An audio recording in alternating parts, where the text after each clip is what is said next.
tham pak më parë që do t'ju sjellim një sugjerim me cilin jeni ndeshur në çdo platformë të mundshme, por do sigurohemi që dhe ne në mesdrit si ekip t'i japim disa sugjerimet tona. E dini tashmë që Shqipëria është kthyer në një vatër të suksesshme kur flasim për turizmin mjekësor, ku shumë kush nuk zgjedh vetëm periudhën e verës, por atë gjithvjetore, për ta zgjedhur Shqipërinë dhe për të mbjellë flokët. Është kaq e thjeshtë për të gjitha ato vajza gra që janë shqetësuar gjithmonë për dukjen e partnerëve të tyre. Dhe nuk do flasim vetëm për rastet që ne njohim, por dhe personazhet e famshëm publik sot që kanë bërë këtë gjë. Me të drejtë, nuk është më thjesht nevojë shëndetësore, është totalisht kujdes për veten. Shumë pikpyetje, pikçuditëse që kemi për mbjelljen e flokëve, për transplantin, për procedurën, informacionet që duhet të dim, fazën e rikuperimit, kush kualifikohet e kush jo, të gjitha i marrin vesh tani. Në qoftë se ka një slogan që rri në kokën time pa paguar qira është të gjithë në advanced. Edhe për të marrë për shumë persona jemi në studio me Fadion Gjokën, COI Advanced. Mirë se vjen, shumë kënaqësi të të kemi. Jemi së bashku. Gjithashtu. Për të folur për një domosdoshmëri të një pjesë të mirë, sidomos të meshkujve shqiptar. Kryesisht meshkuj, po. Kryesisht meshkujt. Mirë, Fadion, pse duhet të mbjellim flokët në këtë fazë të jetës, ku ne nisim dhe kemi rënjet e para, nisim me informacionet të para? Atëherë, fillimisht është e domosdoshme që të bëhet një konsult paraprake për të kuptuar fazën e rënjes ku ti ndodhesh, për të përcaktuar arsye dhe shkallën e rënjes dhe më pas vendimi i takon personit që dëshiron të bëhet me flok, po them, ose të bëjë mbjellje. A është vetëm estetike apo është edhe shëndetësore? Nga këto vite kemi kuptuar që ata që vinë për të mbjellur flokët kryesisht e ndjejnë pak atë pjesën që kanë diçka, i mungon diçka në jetën e tyre, pra ndjen më të plotësuar në moment që bëhet floku, pra është diçka që duhet bërë sipas këndvështrimit personal. Pra është edhe shëndetësore se ndikon tek gjendja shpirtërore dhe emocionale. Është vetbesimi më shumë se sa gjendja shpirtërore. Ndihesh më i sigurt kur bën flokë. E drejtë. Fation, për gjithë ata djemë dhe burra që e kanë ndërtuar këtë pyetje, a mundemi ne të mbjellim flokët edhe në verë, se atëherë po kemi pushimet? Patjetër, mbjellja e flokut mund të bëhen çfarë do lloj sezoni, është mikrokirurgji, nuk është një kirurgji e përfillt. Është e përshtatshme, pra edhe në sezonin e verës, nuk është se ka një lloj kufizimi, pra që bëhet në verë, nuk bëhet në verë.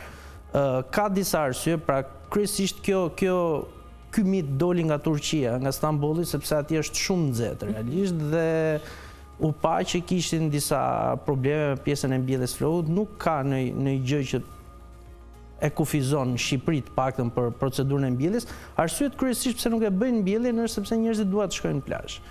Është mirë që të kufizohet paktën një javë mbas mbjelljes pjesa e plazhit, sepse është pjesa e infeksionit, rrezikut diçka, pra është një përkujdesje ose një parandalim. Është për të mirën e procesit dhe procedurës. Patjetër që është për të mirën. Dhe t'ja lënë një verë. Ai që do të ikim plazh të bukurës. Mos t'i vjet. Patjetër. Mirë.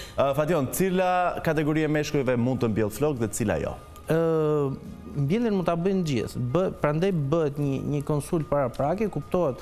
Ka të persona cilët vojnë nga diabeti, ka persona cilët kanë bërë ndërhyrje në zemër, epilepsit ose gjëra të tilla. Është e mirë që mbjellja e flokut shmanget. Ka një arsye pse ne e shmangim, duke qenë diçka estetike, jo e domosdoshme, ndiqet një lloj protokolli për të qenë sa më të kujdesshëm dhe për mos pasur asnjë lloj problemi.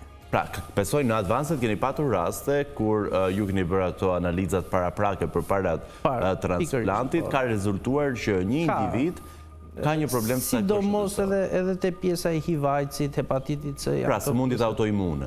Hyn edhe te autoimunet në varësi të llojit problematikës. Te autoimunet është një fushë më e gjerë që i përfshin këto gjëra, por që prandaj duhet të diskutuar paraprakisht dhe të themi nëse është i përshtatshëm për ta bërë procedurën. Pra, ne kuptojmë që çdo rast është individual dhe do vëmendje specifike. Është si ajo pyetja që sa kushton, po si ta themi sa kushton? Sa kushton, Fation?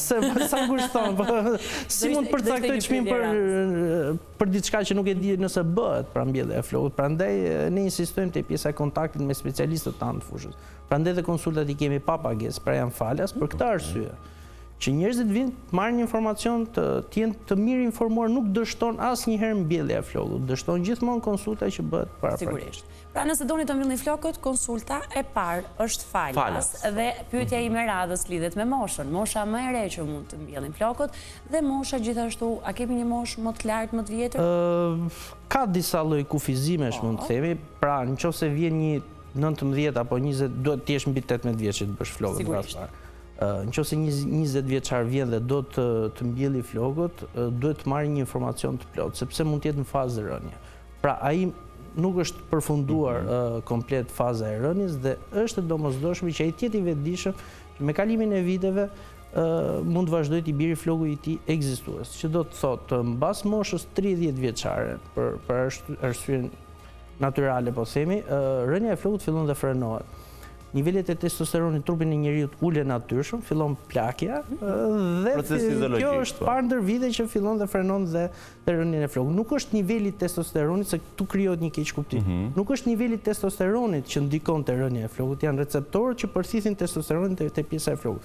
Anash dhe mbrapa këta receptorë nuk janë të ndjeshëm, nuk e përthithin testosteronin dhe nuk ka rënje. Prandaj dhe garancia për flokun e mbjellë është e përhershme, sepse merret nga zonë gjenetikisht e përhershme.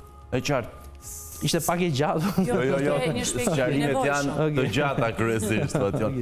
Si qëndron e vërteta, jo po 3.000 fije, 4.000 fije, 5.000 rënjë? Ajo është punë e marketingut pastaj, numri e rënjëve. Nuk mund të përcaktohet. Që të orientojmë pak publikun, si qëndron e vërteta dhe ta kuptoj që nuk është çështje numrash. Atëherë lozet me këtë pjesën e numra, luhet shumë, sidomos tani që klinikat janë shtuar në të gjithë botën, kanë atë tendencën që numri madh i rënjëve është dhe një rezultat i mirë, po jo, nuk funksionon kështu, sepse ka shumë faktorë që ndikojnë te dalja e flokut.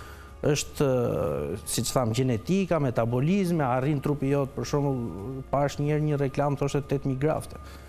Po që të marrësh 8.000 grafte dhe të bësh një, do të thotë që personi ka nevojë për 2 seanca. Seancën e dytë që do i marrësh asgjë, se s'ka më zonë donore, pjesa dhuruese.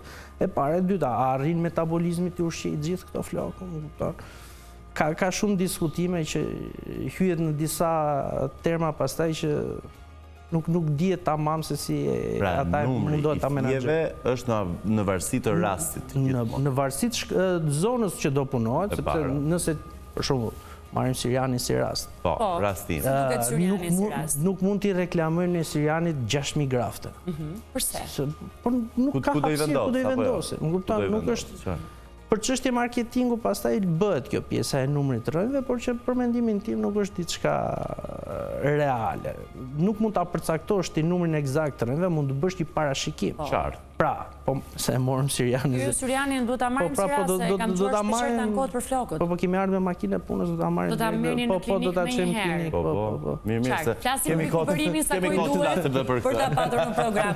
Jam kryeshtare se Fationi do ketë kohë të merret me Sirianin, por personazhet VIP që të kanë surprizuar me rezultatin e tyre kanë ardhur pa flok. Dhe janë bërë me flok. Ç'të thuash?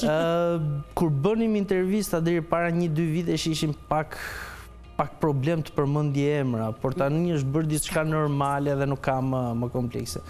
Një nga rezultatet që mua më pëlqen realisht dhe që kemi arritur është Endri Prifti, këngëtari, është nga rezultatet. Një nga vëllezërit Goçar. Po, njëri është me flok, Stefi është me flok. Ai që kishte në. Po, Endri është edhe pastaj Castro, cili ka Castro Zizo, po.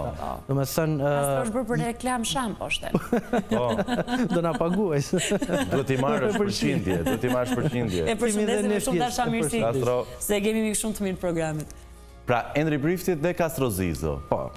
Ka shumë personazhe, duhet futemi te shumë personazhe, të gjithë personazhet. Duhet i marrim një nga një. Tani, unë këtë duhet kuptoj. Këtë duhet kuptoj.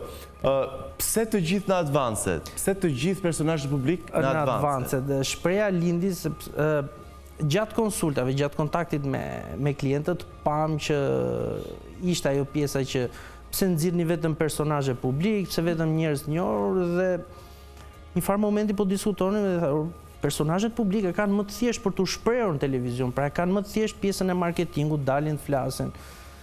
Njerëzit po themi që nuk janë publik, që nuk janë mësuar dalin nëpër televizion, e kanë pak më kompleks kamerën, diskutimet dhe kjo ishte një nga arsyet pse ne kemi më shumë personazhe publik tek faqet. Dolëm me të gjithë në advancet për t'i thënë që ore, gjithë mund të vinë ta bëjmë flokun kush është ai i gatshëm për ta reklamuar këtë punë. Dhe kjo ka ndodhur. Duhet kuptoj çfarë ofron advancet që të gjithë vinë tek advancet. Rastet që ne publikojmë në rrjetet sociale janë më pak se 1/4 e punës reale që ne bëjmë. Ka shumë persona që domethënë bëjnë mbjelljen e flogut, janë super rezultate, janë rezultate që ne do kishim shumë dëshirë t'i publikonim, por është privatësia, është privatësia. Pra është teknika që përdorni, stafi mjekësor që ju keni? Janë gjitha bashkë për sa i përket. Që të orientojnë publikun, se një perëndi e di sa duan të mbjellin flok, por ndoshta nuk zgjedhin dot klinikën e duhur. Është edhe kjo pjesa e diskutimit, pra siç thash edhe pak më përpara. Konsulta është pjesa më e rëndësishme. Pra është shumë e rëndësishme që një person të ketë kontakt me një person nga stafi i klinikës, kryesisht stafi mjekësor, cili të udhëzojë dhe të t'informojë sakt për sa i përket mbjelljes flogut. Pra çfarë mund të bëhet për rastin tuaj? Rastet janë gjitha specifike, ndryshon lloji i flogut, ngjyra e flogut, ka shumë specifika për të arritur atë rezultatin e duhur, pra. E drejt Fation, kam një pyetje se jam shumë e shqetësuar edhe për kolegun tim, që është e vërteta. Në rast se Syriani vendos të mbjell flokët, çfarë ndodh me në të? rast Sa se kohë duhet? do ja mbjellim. Do ja mbjellim Syriani thua, prit të lutem. Regjia na ndihmon me një plan tek Syriani. Ngri pak vetullat lart. Ti Syriani, ke nevojë për të mbjell flokët? Shumë nevojë për mbjell flok. Ka pak bardhësi kur. Bardhësinë e kanë shpirt, nuk e kanë. E kanë në shpirt, me sa duhet në flok. Gjendja që përjeton, gjendja emocionale, psikologjike që përjeton dikush i cili ka nevojë për transplant flokësh dhe prandaj ne i bëjmë këto biseda. Ku ndodhet atë Advanced, Fation? Ne ndodhim te rruga e Dibrës. Te Selvia, pra është kompleksi i cili ndodhet dhe klinika, ka sot është shumë e lehtë për ta gjetur. Sigurisht. Janë tabelat dhe të gjitha. Për sa i përket mbjelljes flogut, si përcaktohet pra nëse Syriani ka nevojë për ta bërë mbjelljen e flogut? Se sa kohë i duhet për t'i mbjell? Procedura zgjat, sepse është procedurë mjekësore. Për rastin e Syrianit mund zgjasit 3 orë, 4 orë në varësi të llojit flogut. Pyetja që i thash ngri vetullat lart. Aty ku mbarojnë rrudhat e ballit, aty fillon dhe herë lajni ose është përcaktimi për të bërë.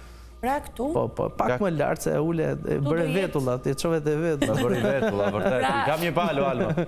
Pra, mbjellja flokëve nuk bëhet poshtë Jo, sepse është muskull dhe në momentin që ti do bësh mimika në transmetim live, herë lajni do lëvizi bashkë me muskullin dhe nuk është diçka e bukur apo natyrale për tu parë për sa i përket rezultatit. Është testi mirë që djemt dhe burrat që kanë që e ndjejnë që duan të bëjnë mbjelljen e flokëve, se është e rëndësishme edhe të ketë një vendim që merret nga ata, të shkojnë përpara pasqyrës dhe të shohin se pjesën e tyre e flokëve duke bërë këtë veprimin që po bëjnë. Unë këtu si bëj duhet më lart. Pak më sipër që mos të bëjmë vetulla, thamë. Gjithsesi, nëse do vish për të mbjellë flokët, do të masim, do të vëmë metrin. Okej, besoj bëhet ai procesi vizimit. Patjetër do japësh aprovimin, se pa aprovimin tuaj nuk mund të bëhet. Nëse Syrianin e merrni për të mbjellë flokët, sa kohë duhet më pas rikuperim? Mbas procedurës mbjelljes, gjitha udhëzimet do merren me shkrim. Një person nga stafi mjekësor do të shpjegoj të gjitha procedurat, nga dita e parë deri ditën e 10 se çfarë ti do bësh. Pra, do i kesh çdo gjë të shkruar. Nëse ti nuk kupton ose harron diçka nga ato që ne të shpjeguam, patjetër që do kesh dhe një numër kontakti me stafin që ti të komunikosh për çdo pyetje, për çdo paqartësi apo çfarë do. Për shembull, ka telefonata, dikush mori një ditë telefon tha mund pi Red Bull. Pipi energji. Çfarë s'duhet pirë, konsumuar? Jo, më mund të pi, nuk ka asnjë lloj kufizimi para transplantit? Ishte mbas transplantit, ishte diku ke 4-5 ditë mbas transplantit, a mund të konsumoj një pi energjike. Është diçka që mund. Pra, ai numri kontaktit është aty për çdo pyetje normale apo anormale. Ideja është që nuk ka një kufizim. Duhet kujdesi 2 ditë e para, sepse rënja është në sipërfaqe të lëkurës dhe ato 2 ditë duhet krijojnë enzimat e gjakut që do ushqejnë, që do lidhin rënjë dhe pastaj ajo do prodhoj fjen e flogut. Flogu i mbjell del siç i del një fëmijë të vogël për herë të parë flogu. Nga 1 muaj e gjysmë deri në 12 muaj nga momenti i mbjelljes. Në rast se ti vjen nesër për të mbjell flokët, ne nuk do të kemi në fund të muajit me flok. Pra është një proces që ajo do kohën e vet. Për sa i përket patjetër që edhe kujdesi, asistenca që ne ofrojmë mbas mbjelljes është shumë e rëndësishme për të arritur një rezultat përfundimtar shumë të mirë. Çfarë nuk duhet të bëj dikush pasi ka mbjellur flokët? Pra, një sjellje që s'duhet bërë kategorikisht pasi ka bërë transplantin e flokëve. Një nga gabimet më të shumta që ndodhin mbas mbjelljes flokut është momenti kur hyn edhe dalin nga makina. Pra direkt mbas procedurës është ajo pjesa e kujdesit, pra nuk duhet ta prekësh, nuk duhet ngresh presha të rënda, duhet të jesh i kujdesshëm me pjesën e prekjes për sa i përket mbjelljes. Po larja? Larja bëhet ditën e tretë, është larje normale, nuk është se Normale. kanë, po është një lloj solucioni që ne përdorim mbas mbjelljes flokut. Kuptohet që ai jepet nga klinika mbas mbjelljes. Ajo pantenol është kryesisht përdoret për 10 ditë mbas mbjelljes, është për të zbutur këtë pjesën e koreve dhe për të pastruar zonën e mbjelljes. Pas 10 ditësh është patjetër e domosdoshme që zona të jetë 100% e pastër, pra siç ka qenë para procedurës. 10 ditësh. 10 ditësh duhet të jetë patjetër. Nuk duhet kemi kore. Nuk duhet kemi kore në varësi dhe të llojit lëkurës, dikujt i bjen pak më shpejt, dikujt pak më është në varësi. Pra kapele nuk mban dot. Për 2 javë ne nuk e rekomandojmë kapelen. 10 ditë 2 javë është mirë, duke parë dhe ecurinë, sepse rastet janë specifike, nuk mund të po flasim duket sikur po ja caktojmë Siriani çfarë do bësh ditë të Siriani ka tashmë të qartë. Ato po bëjnë. Ato po bëjnë. Unë po dëgjoj, po pyes se informohem. Po ju çuna, keni nevojë të mbyllni ndonjë fije? 1, 2, shoh 3 të interesuar, por jo një kosir se kemi çështjen e punës.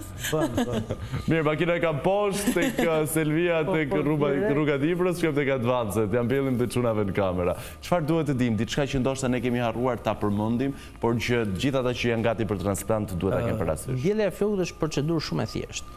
Është njësoj si të shkosh te dentisti, bëhet me anestezi lokale. Nuk është një operacion i mirëfillt, po themi. Mos të kenë frikë burrat. Mos të kenë frikë, pra nuk është diçka. Është pyetja $1 milion që e bëjnë. A ka dhimbje gjëra transplantit flokëve Fation? Është dhimbja është relative. Ti ndoshta ke dhimbje, unë s'kam dhimbje, dikush tjetër. Unë kupton është diçka që nuk di të ta them. Po nga eksperienca e pacientëve, çfarë keni kuptuar? Si është si procedurë? Atëherë ka persona që thonë ishte shumë herë më e thjeshtë nga ajo që unë kisha menduar. Pra, kur ti para përgatitesh me pjesën që do kem dhimbje, dhe kur vjen atje shikon që nuk është njësoj si te dentisti, bëhet një pirje lokale, do ndjesh 2-3 pickimet e fillimit dhe pastaj mund të përdorësh telefonin lirisht. Po bëre në video live akoma më mirë për ne se reklama. Kam një pyetje shumë të rëndësishme, se ndonjëherë ndeshem me burra që mund të kenë mbjellë flokët keq. Mund të bësh njëri mbjellje të dytë për ta korrigjuar të parën? Patjetër që mund të bëhet një seancë e dytë, është madje kur sipërfaqja është shumë e madhe, është e rekomanduar që ndahet me 2 seanca. Pra bëhet një përqendrim më i madh te pjesa përpara dhe avash mbulohet dhe pjesa tjetër me densitet më të ulët gjithmonë, sepse nuk mund të mbahet i njëjti densitet sipërfaqja kur është e madhe.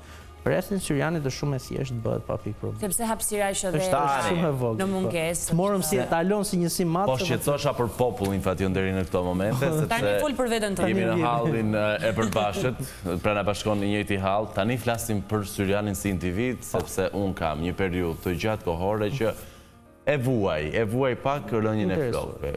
Është me sa di rënje flokësh alopeci androgene? Androgenetike, po. Pra, që praktikisht... E marrë prej dikujt. Nuk është e thënë vetëm babaja. Mund të jetë dikush në rrugën familjar. Çfarë duhet të bëj? Shifja. Hapi parë do vish në klinikë se nuk mund t'i shoh këtu. Nuk mund t'i shoh këtu. Hapi parë është ekzamimi. Do vish në klinikë. Do shikohet pak zona përmes dermatoskopit që është një pajisje që shikon distrofin apo hollimin e fjes flokut. Do përcaktojmë zonat ku ne na duhet për të mbushur me flok. Sigurisht për rastin tënd është e rekomandueshme që të qethet koka zero. Pse? Duke qenë e qethur ne kemi mundësi të shohim hapësirat boshe, pra është më e lehtë për stafin mjekësor për të përcaktuar zonat ku ne duhet bëhet mbushje. Në moment që bëhet qethja, pastaj bëhet dhe mbulimi i zonës me rrjetin e flokut. Mund të bëhet dhe pa qethje, por kuptohet që do jetë më e kufizuar për sa i përket zonës për të mbuluar. Dhe tham pak më herët që kjo është një... Pjesa e herlanit do përcaktohet aty ku mbarojnë rrudhat e ballit. Edhe një rrudha të t'i shohim? Se gjitha mendim dhe dije janë. Kur e mendoj. Lëvizë pak, pulë ngrije. Okej. Me zipres, ta shoh kolegun me flokët e reja. Ai e gati. Jam gati ta shoh kolegun si Gjorga. Shumë bravo pastaj. E fundit jemi në sekondat e fundit.